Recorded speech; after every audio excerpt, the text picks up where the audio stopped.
Okay, so it's late at night again. My office is quiet, except for the faint hum of the servers in the background. It's around 1:30 in the morning, and I'm locked into one of my usual deep work sessions. You know the kind, when your brain feels like it's running simulations faster than your fingers can type. I was reviewing some test data, running projections, thinking about timelines and launch windows when something unexpected happened. I've had interruptions before, technical glitches, sudden flashes of insight, even exhaustion pulling me away from the screen. But this wasn't like any of that. It was a heaviness. Not physical, but like a weight pressing directly on my chest. At first, I thought maybe it was stress or just fatigue, but it didn't feel like either. It was different. It was as if something or someone wanted my attention. I tried to ignore it. I told myself I needed to finish what I was working on, but the feeling only grew stronger. My hands hovered over the keyboard and then just stopped. It was like the flow of thought that usually carries me through hours of work had suddenly run dry. I sat back, staring at the screens, but not really seeing them anymore. The silence in the room grew louder than the machines, louder than my thoughts. That's when I knew this wasn't about the work in front of me. Something bigger was happening. And then, just like that, he was there. Jesus. Not as a vague impression or a dreamlike image, but present in the room in a way that left no room for doubt. The air shifted when he appeared. Before, when I'd encountered him, there had been a profound peace that washed over me. This time it was different. Yes, there was love, unmistakable love, but there was also urgency. His presence felt like a warning light flashing on a control panel, something you can't ignore because it's telling you the entire system is about to be tested.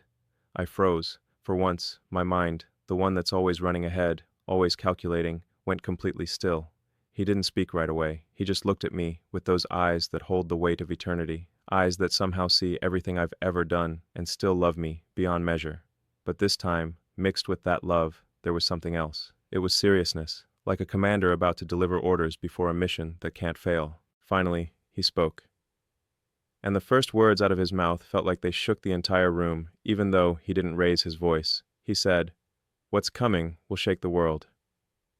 Just 6 words, but they hit me harder than any equation, harder than any test result, harder than any failure or breakthrough I've ever experienced. My instinct was to start asking questions. When, how, what exactly? But something about his tone told me this wasn't about giving me data to analyze. This wasn't about predicting timelines. This was about readiness. I've spent my entire life focused on external systems, rockets, energy grids, neural interfaces, artificial intelligence, all the things we build to push humanity forward, and I believe in those missions deeply. But as he stood there in front of me, it was obvious. His warning had nothing to do with Mars or AI or sustainable energy. It wasn't about our technology at all. It was about us, about people, about the condition of human hearts. He looked at me with this combination of love and urgency that's almost impossible to describe. It was like he was both inviting me closer and sending me on a mission at the same time. His eyes carried the tenderness of someone who would die for you without hesitation, and yet also the gravity of someone who knows time is running out. That mixture broke me. I'm used to pressure, deadlines, launch windows, billion-dollar risks, but this was heavier. This was cosmic. People think they are building their future, he said, but so many are building without a foundation, and when the shaking comes, those foundations will crumble. He wasn't angry when he said it. There was no condemnation in his tone, but there was urgency, like a parent warning their child not to walk into traffic. He wasn't interested in shaming humanity. He was desperate to save it. I realized then that this wasn't just a message for me. It wasn't about my companies, my projects, or my own future. This was something he wanted me to share, something people everywhere needed to hear. Because what's coming isn't just about global systems shifting. It's about individual choices, the kind every one of us makes in the quiet moments when no one else is watching. And in that moment, sitting in my office with Jesus' words echoing in my soul, I knew this was just the beginning of what he came to tell me. After those first words, Jesus began to show me things. It wasn't like a slideshow or a simulation. It was more like being pulled into his perspective, seeing reality not just as it is, but as it truly means. The first thing I saw was humanity building. People everywhere, all across the globe, stacking blocks higher and higher, towers of wealth, of status, of political influence, of technological brilliance. Some of these structures looked incredible, breathtaking even. Shimmering skylines, glittering screens, networks pulsing with power. At first glance, it almost looked like progress worth celebrating, but then he let me see beneath the surface, and what I saw made my stomach drop, All those towers, all those systems, all those empires of achievement, they were built on sand. There was no bedrock, no unshakable foundation. They looked stable until the first tremor came, and then the collapse was sudden, catastrophic, total. One by one, I watched the towers fall, money systems imploding, governments unraveling, technologies failing to deliver the meaning they promised, and the people who had invested everything into them stood there stunned, broken, unable to understand how something so impressive could crumble so fast. Jesus turned to me then, and without words, I could feel the truth he wanted me to understand. Human progress, no matter how advanced, cannot endure if it's built apart from love and truth. We can design systems with infinite complexity, but without a foundation in God's wisdom, they're just fragile illusions waiting to collapse. Wealth can vanish overnight. Political power shifts like the wind. Technology that promises connection can end up deepening isolation. I thought about my own work, rockets, AI, energy. As important as those things are, even they can't hold the human soul. I felt him impress on me that these things are tools, not foundations. They can serve love, but they can never replace it. That's the difference between building a future that lasts and one that's destined to fall. And in his eyes, I saw no hatred toward those building on sand, only grief. Grief that people keep trusting in what can't save them, while ignoring the one foundation that will never shake. Then he showed me something else. A vision of the future, not just in physical structures, but in the noise people live in. It was overwhelming. Endless streams of information. Media playing everywhere, people glued to screens as if they were lifelines. The air itself seemed crowded with voices, notifications, arguments, conspiracies, advertisements, all layered on top of one another until it was hard to hear anything clearly. I watched people scrolling endlessly, searching for something they couldn't name, yet never finding it. Their attention was fractured into 1,000 pieces. Their souls were starved, but their minds were stuffed with noise. The irony was crushing. Surrounded by more information than any generation before, and yet more confused, more lost, more disconnected than ever. Jesus spoke again, and his words cut through the chaos like lightning. Distraction is one of the enemy's strongest weapons. If hearts are consumed with noise, they will never hear truth. I felt the weight of that. It wasn't just about entertainment or technology. It was about survival. The endless noise wasn't neutral. It was pulling people away from their purpose, away from love, away from God himself. People were mistaking stimulation for fulfillment, opinions for wisdom, temporary highs for lasting peace. And in that endless cycle of distraction, they were missing the only voice that mattered. Then he showed me something quieter. A single person sitting in silence, unplugged, still. And in that stillness, a whisper broke through.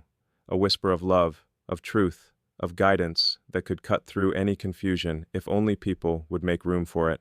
It hit me hard because I know how much I've filled my own life with noise, projects, data, deadlines, endless demands, and yet here was Jesus showing me that the clearest answers don't come in the noise of constant striving, but in the clarity of silence. He looked at me again, and I knew what he was saying without him speaking it aloud. If we want to hear him, we have to quiet the distractions. We have to choose focus in a world that thrives on chaos, because only in that stillness can truth be heard. After showing me the fragility of false foundations and the power of distraction, Jesus gave me another vision, but this one felt different. It wasn't heavy with grief, it was radiant with hope. I saw a group of people, ordinary people, not leaders, not billionaires, not the ones holding the microphones or the political power, just men and women, young and old, from every culture and background, and yet there was something extraordinary about them. They were standing firm while the world around them shook. Buildings collapsed, systems failed, the noise roared louder than ever, but they didn't move. It wasn't because they had the most resources, the highest IQs, or the strongest strategies. It was because their lives were rooted in love. And not just sentimental love, not love that comes and goes like emotion, but a love anchored in truth, a love that doesn't fail even when everything else does. I saw them caring for neighbors while others hoarded. I saw them forgiving when others demanded revenge. I saw them giving when others clutched tightly to what they had. And the strangest thing, they looked free. Even when they had little, they radiated joy. Even when surrounded by chaos, they carried peace.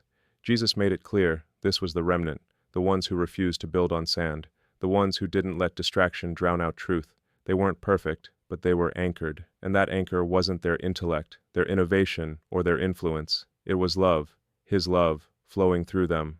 And as I watched, I realized something I'd missed for most of my life. Resilience doesn't come from being the smartest in the room or building the most advanced systems. Resilience comes from love, because love never fails. Every invention eventually breaks, every empire eventually falls, every system eventually changes. But love endures. It's the one thing that can't be shaken. I couldn't help but wonder, when the shaking comes, will I be part of that remnant? Will I be rooted deeply enough to stand? That question still lingers in me tonight. Then he showed me something that struck close to home: technology. My life has been about pushing it forward, using it to expand human potential. Rockets, AI, neural networks, energy systems, all of it designed to shape the future. And in the vision, I saw just how powerful technology really is, but I also saw its double edge.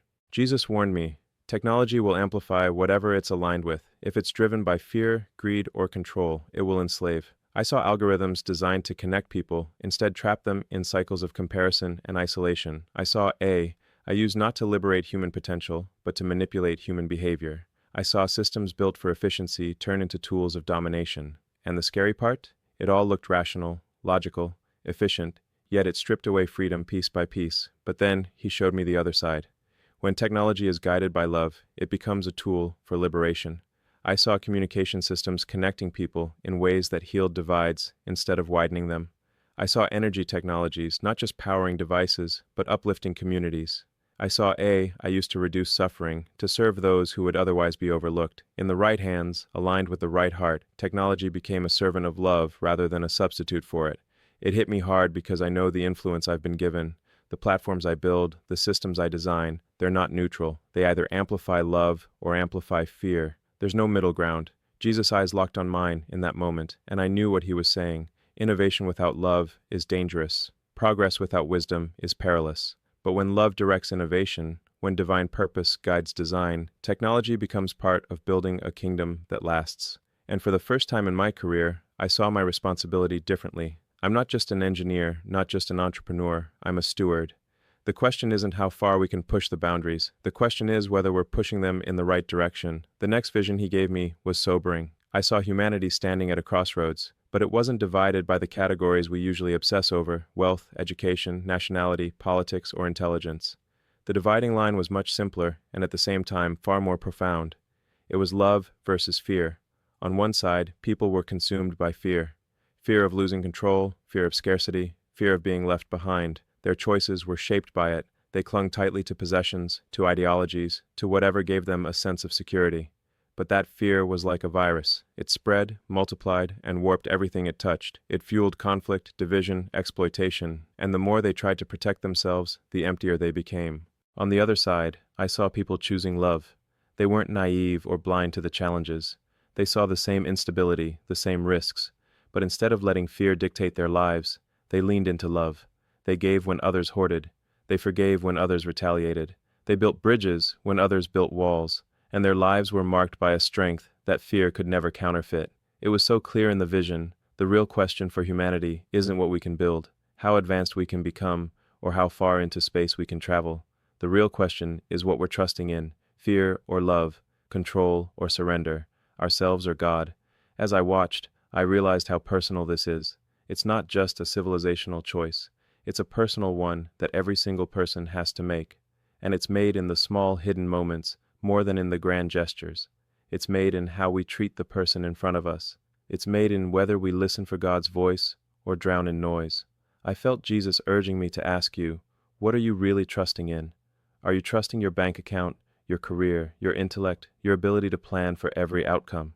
Or are you willing to anchor yourself in something unshakable, in a love that doesn't fail? That choice will define the future more than any rocket launch or algorithm ever could. Then Jesus spoke one last time. His words carried urgency, but they were wrapped in tenderness. He said, "This warning isn't to scare you, but to wake you up. I want you ready." I felt the weight of that sink into me. Ready doesn't mean perfect. Ready doesn't mean having every answer or solving every problem. Ready means trusting him more than I trust myself. And in that moment, I made the most important decision I've ever made. Not about rockets or companies or missions to Mars, but about surrender. I chose to stop pretending I could control everything. I chose to trust Jesus with it all. My work, my future, my failures, my fears, all of it. And now I need to invite you into the same decision. This isn't about religion or rituals or performance. It's about relationship. It's about choosing love over fear, truth over illusion, surrender over control, because when the shaking comes, only one foundation will stand, and it isn't wealth or technology or power, it's Him. If you're ready to take that step, you don't need special words, you just need honesty. Something as simple as, Jesus, I'm tired of trying to do this alone. I want to know you. I want to trust you with my life. That's all it takes to begin. He knows your heart even before you speak it. Let me pray with you. God, thank you for warning us because you love us. Thank you for waking us up instead of leaving us asleep. For anyone listening who feels fear, replace it with your peace. For those carrying emptiness, fill them with your love. For those wrestling with doubt, give them clarity. And for those ready to surrender, meet them right now in a way they can't ignore. Anchor us in love that cannot fail, and help us be ready for what's coming. In Jesus' name, amen. As I close this out, I want to remind you of something I now see clearer than ever. The future of humanity isn't just about reaching Mars. It's about opening hearts. It's about choosing love that lasts longer than any system, stronger than any empire, brighter than any star. That's the future worth building toward, and it's available right now. This story was intense, but my story on the right-hand side is even more insane.